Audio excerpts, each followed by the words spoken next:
The story begins 14 years ago when we all got together as a family company and decided to make cheese. So the range has grown from a few to a range of 30. We make a variety of cheeses, some cheddar flavoured cheeses and also our Skegness Blue and Sunset Blue. We've got our artisan dairy where we can actually focus on traditional made cheeses.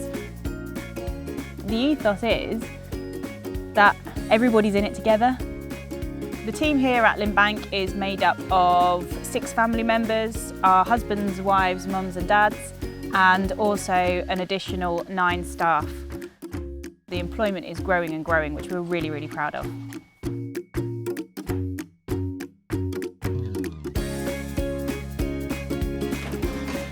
When we walk into a Lincolnshire co-op to see our product on the shelf, something we've made and our company built up, is such a great sense of pride. It's great.